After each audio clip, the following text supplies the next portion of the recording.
Thank you very much, everyone, for being here, and especially a big thanks to our co-founders of ASG. My heart is just filled with so much gratitude for the commitment that we found in our excellencies. And so this is a favorite part of today's program because the students have so much to ask our excellencies. And so without wasting much time, I'd like to call to the stage our first co-founder, His Excellency HAILEMARIAM DESALEGN.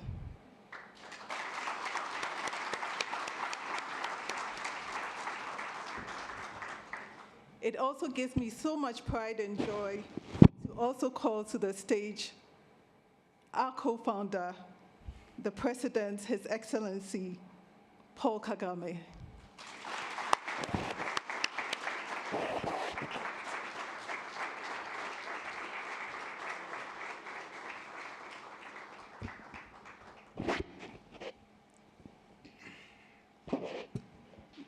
Your Excellencies, all week we've been interacting with our students, and they've talked a lot about what their vision is.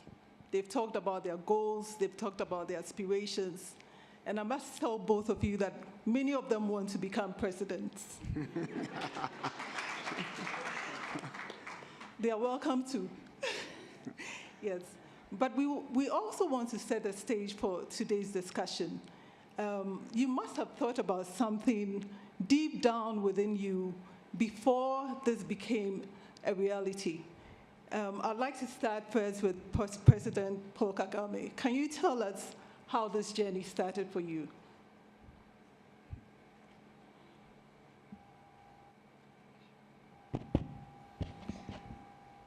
Well, the journey started with trying to understand who we are, where we come from, what opportunities do we have, what challenges do we have, and what do we do about, as a continent, being able to move forward and be where we need to be. And with also the understanding that our continent, Africa,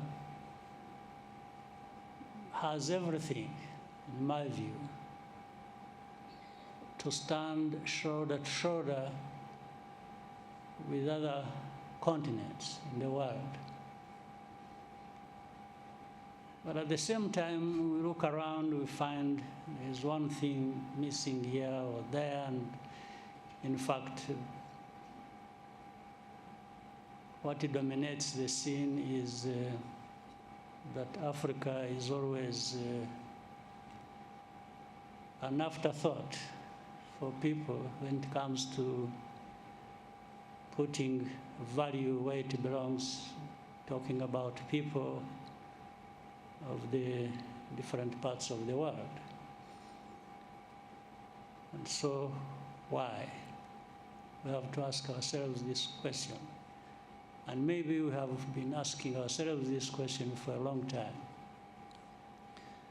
But what is the problem then, that we remain in a place where many questions are raised about us? In terms of really not being who we should be or being where we should be. So the idea then came up that maybe we need to do a lot of introspection, but also especially look to the young people who are our future, and see whether there is anything that can be done for them to do things better than we have done, and overcome those challenges that have been really crippling in a sense. That Africa cannot just remain where it is. We need to move forward. We need to progress like many other parts of the world who were at our level of development or even behind us, but now they are so far ahead of us. So what happened to us? What happened to the continent? What happens to Africa? So if we can have an institution like this, maybe so that people do some soul searching and trying to figure out what is it that we can do to move forward. That's how the journey has been. And let me thank you for, first of all, being here yourself and moderating this, but also thank the co-founder that these ideas were commonly affecting us in terms of how do we do what needs to be done and move forward and stop just talking. And maybe some of the young people we are going to have develop here will find a way of doing things better than we have done. And even if it is out of 10, if you get 5 going the right way and 5 struggling, you still have the 5. So we go with that. So thank you. Thank you very much, Your Excellency. Prime Minister, Your Excellency HAILEMARIAM DESALEGN, you also had some thoughts on this journey. Can you share those with us? Yeah. First of all, let me begin by thanking His Excellency President Kagame. I did have my role models to become a leader. One of them is President Kagame, but also close to me was my predecessor, Prime Minister Mellas. Both of them, my story would give a very good insight to young leaders here. When they were at the helm of leading both of them in their countries, I was Deputy Prime Minister and Foreign Minister, and I was following what they're doing. There has been a deep analytical discussion between the two. As a Foreign Minister and Deputy Prime Minister, I was sitting sometimes with them when President Kagame comes to Addis and they discuss about Africa and how we can, transform our continent. That was a big discussion. And they were the ones who were able to bring about, the idea of NEPAD, New Partnership for African Development, because of that analytical discussions that was taking place. I think I know that, and of course, President Kagame also looking for somebody who can take over this, because both of them were in office. And it is very difficult for them to move forward these kind of ideas to action. So when we met and discussed about the past discussions that has been long overdue, I think that has come to the point that we should start this now. And that's where we started. The inspiration came, as the President said, some of the countries, especially the ASEAN countries and the Asian tigers, everybody knows, Singapore, South Korea, even China now, moved in a generation time from rags to riches. But we Africans and African nations, which were better off them in certain period of time before one generation, will still remain, in most cases, in the poverty shackle. And I think the whole idea of this discussion is, it is the mindset which matters. It is the attitude which matters. And it is the leadership which matters. And we do have that leadership deficit and the problem of governance. And our children and our young people should not continue as we were doing. And we should start. Of course, this journey is not just a very short period of journey. We agreed that it's a generational journey, but until we make this critical mass of leaders in our continent, we have to pursue and continue. That was how it began, and thanks to the president, that opportunity was given to me to lead this process, getting directions from him, and I think we are here today. So. Thank you. Thank you very much. I have so many more questions to ask, but today is really not about me or any of us. It's about our students, the MPA Pioneer cohort. So at this stage, I'm going to open the floor to our students. His Excellency, if you will permit me. Yes. The ground rules are very simple. Keep your questions very brief. Introduce yourself, and then you can go along with your question. So any hands up from our cohort? Yes, I think I see you. William. Your Excellencies, thank you for gracing us with your presence. My name is Lukudu William from the Republic of South Sudan. My question goes to Your Excellency Kagame. When we hear the term transformative leadership, you are one of the names that would come up to many people's minds. Was there a defining moment or experience that shaped your leadership or philosophy? Murakoze.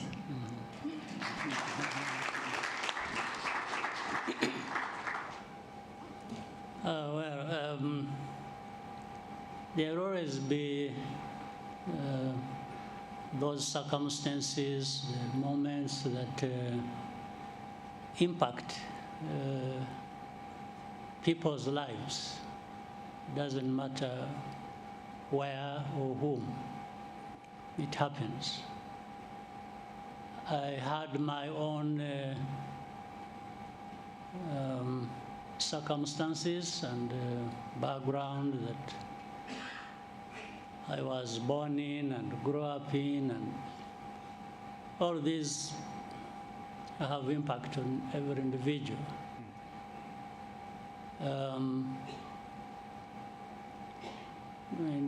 Briefly, let me try to cut the wrong story. My life story is very long. I try to cut it short. Born here in Rwanda, the family becomes refugee. When I was 4 years old, I grew up in a refugee camp, 20 years, and then other difficult circumstances after that. Yeah, so every moment had impact on me, and at a personal level, I think one has to make a choice, decide. Do I allow difficult circumstances to crush you and you disappear? Or maybe you fight for your chance to live, maybe live as well as you can. So some of the choices I made led me to this point. I cannot count for every day, for every year, but cumulatively I can see that this has been the effect. So it's a learning experience as well. Even in difficult times, don't waste that time. Learn from it. there are lots of lessons in difficult times. There should be lessons in good times too. Meaning, just don't pass the day and the year like that. Take something from it and associate it with a purpose, meaning a purpose of your life. But at the same time, put it in the context of other people's lives, because nobody lives alone without having impact coming from others. And that's how the idea in anybody's mind probably would be formed, to start saying, what do I do? And it increases, the ability increases with the age. Of course, when you're very young, this hasn't formed up yet. So that's really how I was impacted. But I was impacted personally, but the environment, the context, and circumstances I grew up in with others. That's how, with other young people like me at the time, as we were growing up, came together and tried to find ways of fighting back on these challenges and finding our way. Even if you are not sure what is going to be the outcome, the effort is worth the while. You need to put in the effort, and then you live 1 year at a time. Yes, definitely. Sometimes you can live 5 at a time if you have a chance. So there are things that depend on people, on individuals. There are things that depend on the context and circumstances people live in. But the person matters, and how you respond to the challenges you meet on an everyday basis. Whether you give up, whether you fight or flee, or it shapes everything.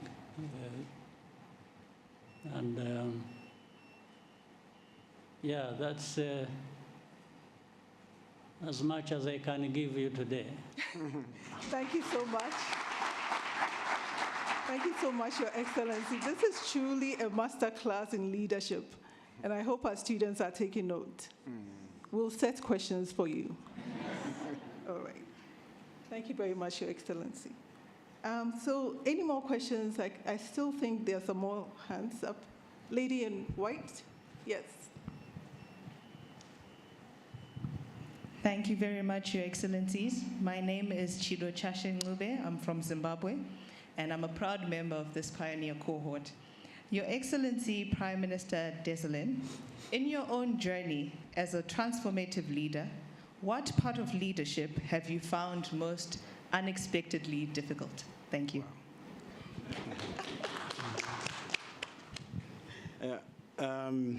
Leadership is, is always accompanied by challenges. When you address those challenges, I think you get progress. So my difficult moments were how to lead the elites in the party. That I say because, we do have a problem. Our farmers do not have much a problem. And our informal sector actors, they are not so much a problem. Mainly our problem in Africa, and specifically in my own case, comes from the elite. There is a struggle between selfless leadership and commitment and elite capture. So I think that struggle, sometimes it's daunting and very daunting challenge. And if you win, you progress.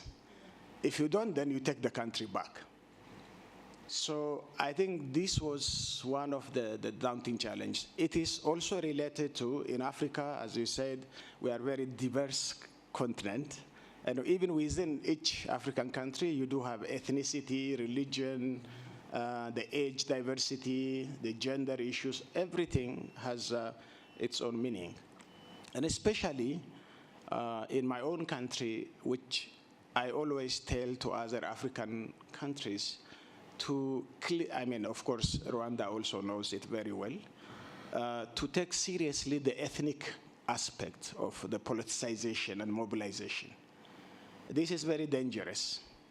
And it ended up, you know, in war and fightings and all those things. And I think that was one of the basic things. The second one is you know, standing still, you know, becoming prisoner of the past. Some people, they are not flexible. You know, the world is changing very fast, it's very dynamic, and you need to adapt to those kind of situations, but nonetheless, leaders become stagnant somewhere. And when they stand still, things doesn't move, and that happened in my case, you know. Most of the leaders I worked with were with a communist background. And they continue to be communists while the globe has changed. And that was a daunting challenge, you know, because it's an ideological issue and it's not easy to scrap from their minds.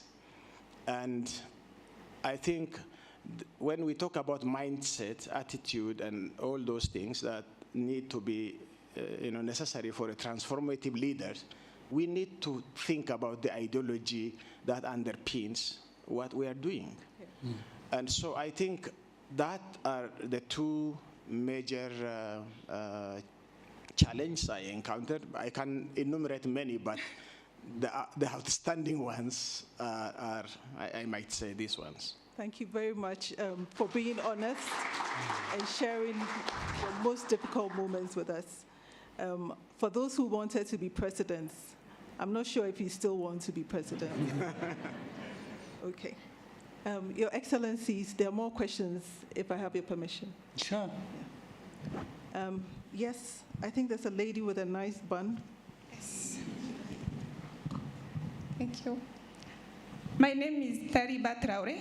I am a proud Pioneer Court member from Mali. Oh, yeah. My question is for President Kagame. Your Excellency, we, the young people, think about many things about the future. Employment, peace and security, natural resource management, so much more. My question is, what is that one pressing issue in Africa that keeps you awake at night? Thank you. Unfortunately, it is not just one. There are so many. But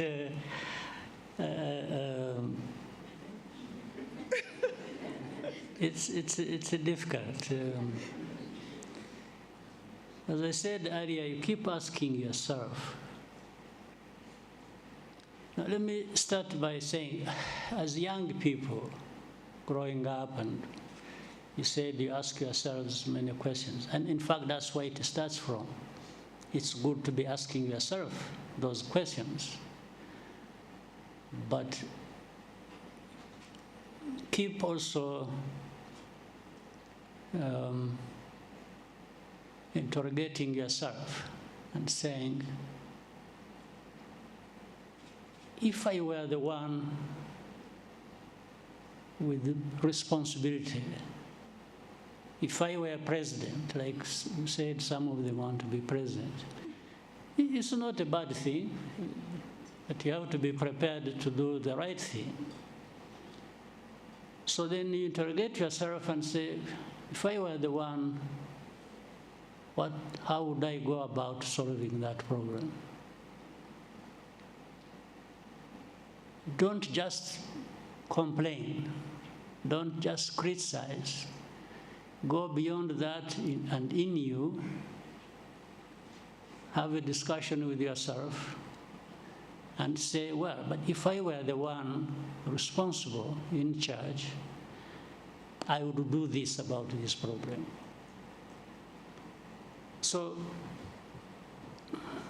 the most challenging situation for me, as you asked me, is to say, what problems do my people have?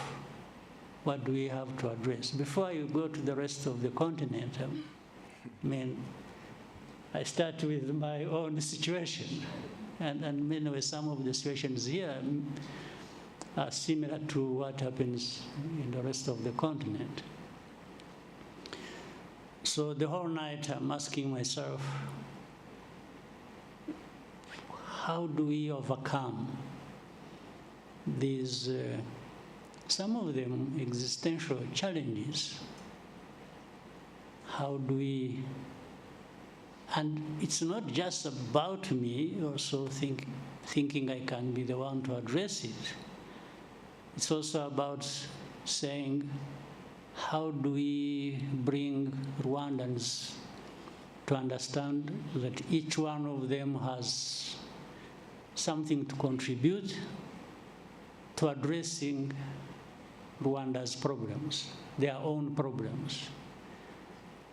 But of course, the bigger challenge is with me, if I'm their leader, to be saying, yes, for the failures of the rest not thinking about what their responsibility and contribution to this is, they also, for them, they have the right to turn around and blame me for everything. So I'm primarily trying to make sure that we find a way of addressing the challenges we have. Poverty, well, you know, our history of division, and security, and so on and so forth. I can't, an individual, it doesn't matter how good you are, you cannot deliver on them without making everyone else contribute to that and understanding what the problem is and what can be done to address it. So that is my challenge every day. It's thinking, how do we, there are many problems, but how do we get together to make an impact on the outcomes we want to be as good as we want them.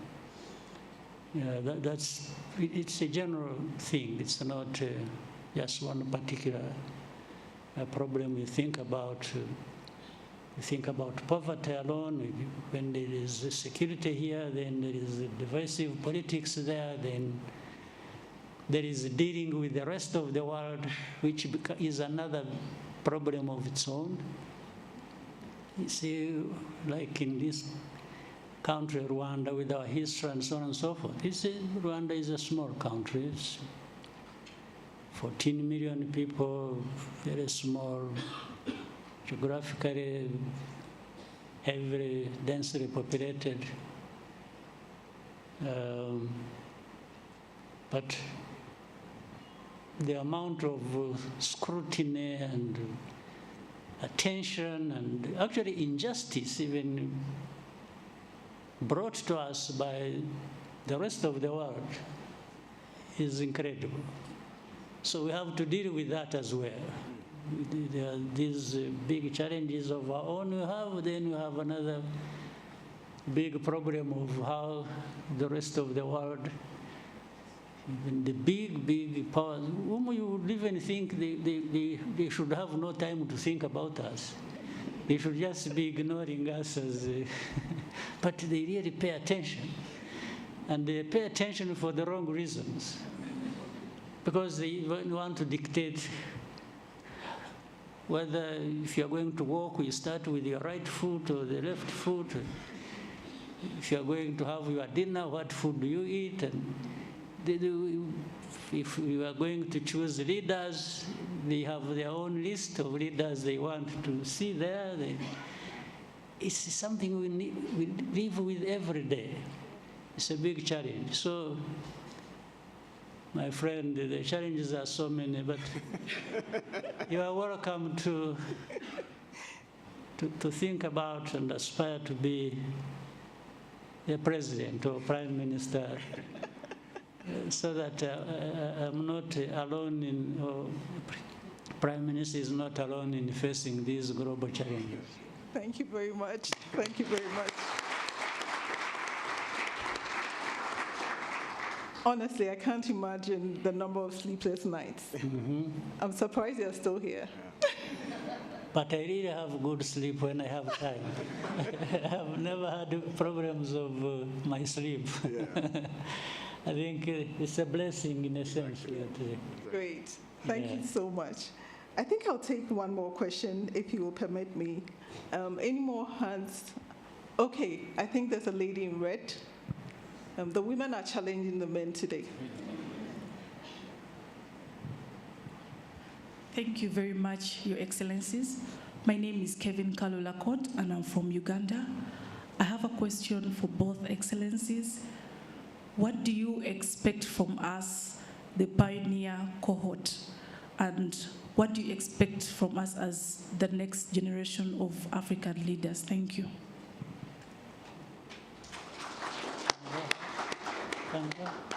Okay. Thank you, President. Yeah, I think the expectation when you finish this course in African School of Governance, I expect you to be self-aware. I mean, understand your core values and see that you can be a selfless leader. And our aim is to see this is my turn to eat, from this is my turn to eat to this is my turn to sacrifice. I think this is it.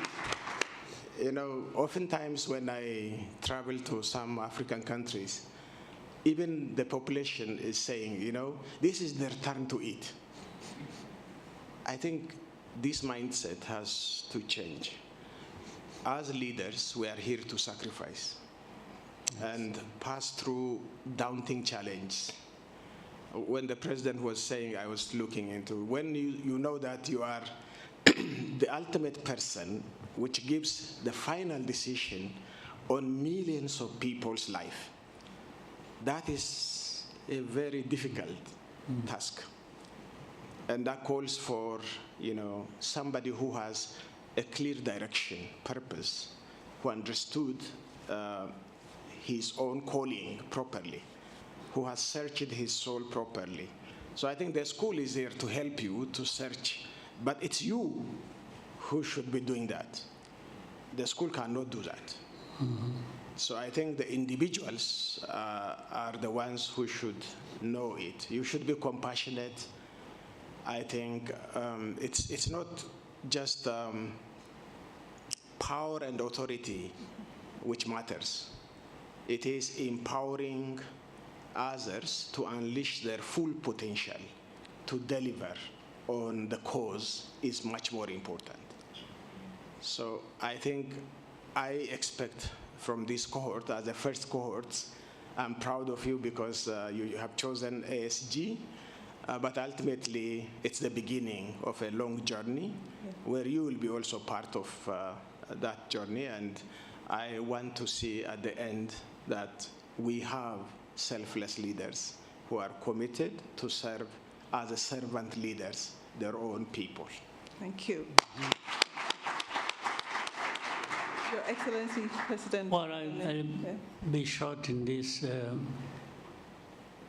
What we expect of whether first cohort or any others that will come, and of the young people, is simply, let me treat it in reverse. When you are there, young people, what is your expectation about us? What is it? What do you want us to do vis-a-vis where you want to go or your needs? So by flipping it, you start wondering, put yourself in our positions and then start imagining that you will be the one addressing those problems. So you already have framed what we want of or from you. Yes, it's that responsibility, it's that journey you have to travel to be like leaders you are talking to, in a sense, or addressing the challenges they face in their responsibilities. So put yourself in that, always in that position, even when you are here. That's what I'm saying, it doesn't matter what cohort. It's what are you here for? What is the purpose? And therefore, how do you translate? You are not here to just earn a degree or a second degree. There are many people who study, get as many degrees as they can. It's a good thing in itself. But at the same time, there is a much bigger thing, and even better is if you can use this knowledge you have acquired and then deal exactly with the same problems that and challenges we are talking about of individual countries or the continent or other global challenges. How you immerse yourself in making your contribution and having an impact on the process of dealing with the challenges is what we expect from you and the cohorts of different generations. Okay. Thank you very much. Thank you. The expectations are very high, and I'm very sure that our cohorts and those to come will make us very proud. Thank you. So I think we'll have a final question. 2 hands. I'm sorry, I may have to favor a woman again. Lady in green.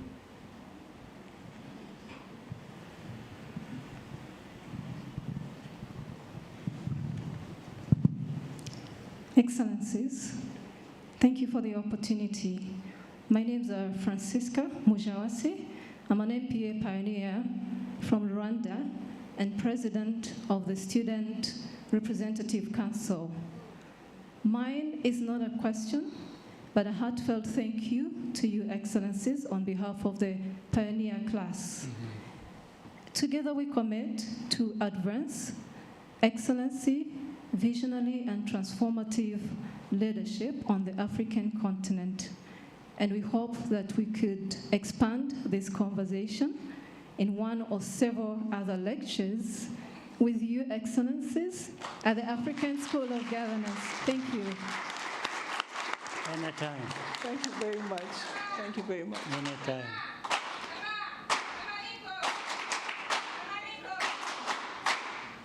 Thank you. Thank you. Very good. Please. We're done? I think we're done. Thank you Very much.